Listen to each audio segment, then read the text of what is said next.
The idea of this brief talk is to tell you a bit about my dissertation research, which sparked out of a seminar with Jacob back in 2017. Um, so I decided to title this "The Quaestiones" as an indicator of the marginalization of astrology at Oxford and Cambridge. By the way, marginalization is the term that usually historians of astrology use for this process of exclusion of astrology from accepted natural philosophy and astronomy. Okay, so it's quite a fascinating subject, but essentially I will be talking about just one chapter of my dissertation, which probably is the most important for scientific purposes. Okay, some context about this. There is an open question at the back of Jacob's book, The Laws of Scientific Change: How and why was astrology exiled from the mosaic, and what was the cause of it? That was the starting point. I was initially thinking of a term paper, and Jacob wisely advised that this was a project for a dissertation. And this goes along the same lines of Darrell Rodkin. Darrell Rodkin is a historian of astrology, probably one of the most active ones. And he said, around the same time he said this: how and why then did astrology ultimately come to be removed or simply disappear from the realm of legitimate science as it was studied and taught at the best universities during the 17th and 18th centuries? We are still far from a definitive answer to this $64,000 question in the historiography of science. So it's a quite fascinating, and there have been some recent studies on the marginalization, especially dating back to the Utrecht conference in the Netherlands in 2015. So there were like several regional case studies of what happened to astrology in different countries, and these were collected in a special issue of the journal Early Modern Science and Medicine in 2017. So this was one of my initial sources. What I wanted to understand essentially was when, how, and why astrology got marginalized from the mosaic. But I wanted to look at this from the perspective of what's the actual historical evidence. What do the records say about this? If there was some teaching of astrology at the universities at the time. Even Jacob in the book has a section on indicators where he suggests some indicators like encyclopedias, textbooks, the university curricula, the syllabi, and so on. So that's where I initially focused my research when I actually managed to go to England. So I was looking for the curricula, which unfortunately did not survive. So I had to look for other sources like textbooks, and the main source that I used, which was the Quaestiones. I will talk about that in a moment. But I was also reading at the same time on the failed attempts at reforming astrology. This is very important because these criticisms and arguments against astrology date back to antiquity. So Kepler, for instance, was very important. In fact, it became a whole chapter of the dissertation. Bacon as well. Both Kepler and Bacon thought that most of astrology was, had to be discarded, but probably it could be turned into a sounder astrology with a more solid empirical basis. Also in the continent, there were several attempts at reforming astrology, trying to come to terms with the Cartesian natural philosophy and provide mechanistic explanations of astrological influence, which was interesting as well. So I was also doing some readings on that. But as I said, I wanted to go to the primary sources, the archives, and I decided very early on to focus on the modern English intellectual community. So I focused my research on what happened at Oxford and Cambridge. And this is what I found. a new indicator, which is the Quaestiones. Well, what's the Quaestiones? Those were oral disputations by students. These were part of the examination exercises at the universities. So again, unfortunately, very few records exist of these oral disputations, just a few poems. By the way, all these poems that I was able to analyze with the help also of Easy, who helped with the Latin translations, um, all of them were related to astrology, but in a negative way. They were all critical of astrology. So there was already some hostility, specifically towards the deterministic brand of astrology. So my main source was the register books at Oxford, which collected all these disputation questions into sections, usually theological, philosophical, medical disputations as well. And of course, most of the relevant stuff was in the philosophy sections, but in some cases in the medicine one as well, because of this connection between astrology and medicine. Also, there was a compilation of Quaestiones done at Cambridge, and a textbook which apparently was very influential by Thomas Johnson, Quaestiones Philosophicae, which was meant as a text for training students for disputations and divided into different sections, and it went through 3 different editions. So that was another source as well.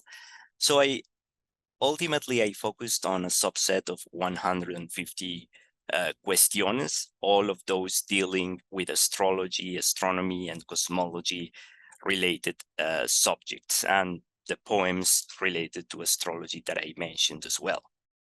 So these are the findings, right? This is like the summary of the findings. These are the astrological Quaestiones, which I divided into different subtopics. There is one section which I decided to call the axioma astrologicum, which is like the axiom of astrology. This idea that the terrestrial movements and so on, everything that happens on what Aristotle called the sublunary world was caused by the superior. So basically the superior causes the inferior, and there are a bunch of questions related to that. If you see all the astrological sources, I mean, not just the Quaestiones, but the textbooks and so on, that was like one of the main tenets of astrology, that there was this influence on the inferior by the superior. There were also some questions about the uncertainty of astrology, like critical of astrology. By the way, these disputations were not imposed on students. Students apparently had the freedom to choose the subjects to dispute on, and also the position that they wanted to defend, if they were for or against a given proposition. So this is usually the form that the Quaestiones take. I'm not going to show you the Quaestiones here because there are 150, but it's interesting to look at the list and analyze it more carefully. There are also some questions about judicial astrology, which of course was problematic as well. But there is also a problematic distinction between judicial and natural astrology, which is not always very legitimate. And this has been one of the main conclusions of the recent historiography on astrology, because apparently this distinction was introduced on the one side by the church to distinguish what was legitimate astrology and what was not, and also in the Enlightenment, some philosophers trying to distinguish what was superstitious from what was legitimate. So judicial astrology was kind of problematic, but this distinction between natural and judicial as well. Also, there are some questions about the influence on bodies in general, both human and animal bodies, and the issue of comets is very important. Comets is it's also like a section of a chapter in my dissertation, because it's very interesting to have a look at how these questions regarding comets changed over time, from comets being mainly conceived as portents and usually negative portents of things to come, and then being treated under the Newtonian framework of just physical bodies of the solar system subject to closed orbits and so on. So it's very interesting to look how these questions changed over time, and this is something closely related to the previous talk by Nikki on question dynamics, but this is actually what's extant in the records. So there was another group of astronomical and cosmological questiones. So essentially, I separated the astrological ones from these questions. This might seem as anachronistic, but I think it's not, because there were clearly astrological meanings in the previous set of questions, which you cannot find here. So there are some questions about general cosmology, like the limits of the universe and so on, like metaphysical cosmological questions and so on, about the infinity of the universe and so on. Interestingly, there were questions about the plurality of worlds. This is something recurring also, and life on other worlds as well. Comets, again here, but comets from a different perspective, right? As I said, from a Newtonian perspective of just being physical bodies subject to mathematical regularities. This is not to say that comets lost a religious meaning for Newton and for Halley, but they clearly lost an astrological meaning as portents. And finally, the biggest chunk of questions relate to different astronomical phenomena. So this whole range of specific astronomical phenomena come mainly from Johnson's textbook. So this is like where you can find the majority of Quaestiones at the time. But what's most interesting is this graph, because it shows the astrological questions compared with the astronomical and cosmological questions, like what happened over time. So you can see that the astrological questions peak between around 1600 and 1650. But then they start declining in number as present in the records in the registry. And then at the same time, the astronomical and the cosmological questions, which become more specific, more technical, considerably increase. And this reaches a peak at the beginning and the middle of the 18th century. On the other hand, you see that astrological questions disappear from the records around the 1740s, at least according to these records in Oxford and Cambridge. So yeah, I think it was interesting having found this as an indicator. There are, of course, some things that can be pursued further, and yeah, this is what I try to summarize here. Like, more questiones could be found in other European countries, in all universities where disputations were held, and this will give us a bigger picture for astrology's academic marginalization. I just want to point out that this is like a like an international effort, people working on what happened to astrology in different places in Europe, also in the colonies of the New World, what happened. And this is like a big puzzle, like trying to figure out how the marginalization of astrology took over different places. So in order to answer this question, it is a longer term project involving several countries, several archives, and so on. But at least I think the Quaestiones is another important indicator, because it shows us how the questions changed over time. And as we saw before, there are some presuppositions underlying these questions about ideas and theories that were in the air at the time. So it will also be interesting to find other plausible indicators for scientonomic observational studies. So I didn't think about this indicator before I actually started my research, as I said before. So that was interesting to find. And finally, this is very important.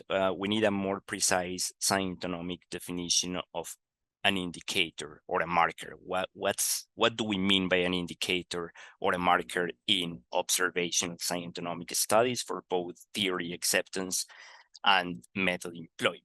So these are some takeaways that maybe some of you can think about. That's it. Thank you.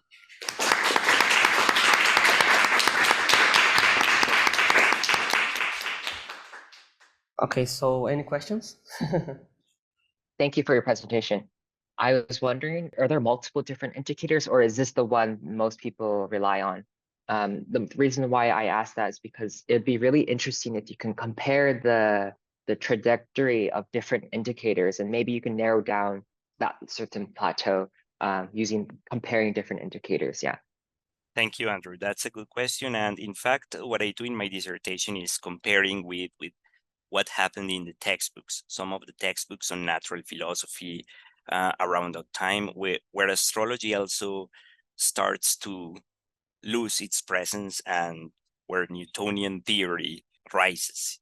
So yeah, of course, this is just one indicator, but it should be complemented and compared with what other indicators say. Unfortunately, I was not able to find the university curricula I was intending to look for, but this allows some comparisons to be made with the textbooks and so on. Okay, Paul? I was wondering if you have any comparison to make between the decline of astrology and Newman and Principi's work on the decline of alchemy, and Izzy and my paper on that topic.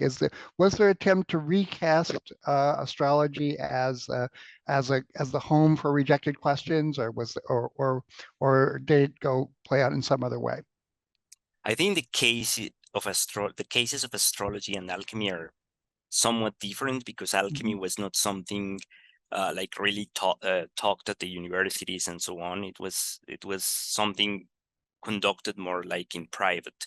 So probably that'll be more difficult to trace. I remember a few questions dealing with alchemy in these records of the Quaestiones, but they were all pointing to whether alchemy was legitimate or not. So probably at the same time they were questioning this. And when I read your paper, yeah, I was surprised to find that this rejection of alchemy took like the timeline for the rejection of alchemy is somewhat similar to the timeline for the rejection of astrology. There will be some things to flesh out on this relationship between astrology and alchemy, which is, I think, very interesting, but I haven't gone much into that. Okay, thanks. Andrew Wong? Yeah, thank you. I just wanted to mention that if you were to ever do something like try to do some sort of regression to try to plot like which indicators maybe were even most significant, or like try to see like what kind of indicators were important for I guess the downfall of astrology. I'm not sure if it'd be too useful if you were having trouble already finding those indicators in the first place, but we could talk about it in our own time. If you ever want to get my email or anything, you could text me on Zoom. Yeah, sure. Thank you. Yeah, and it's always very complicated with this kind of research, because you have no idea what you are going to find.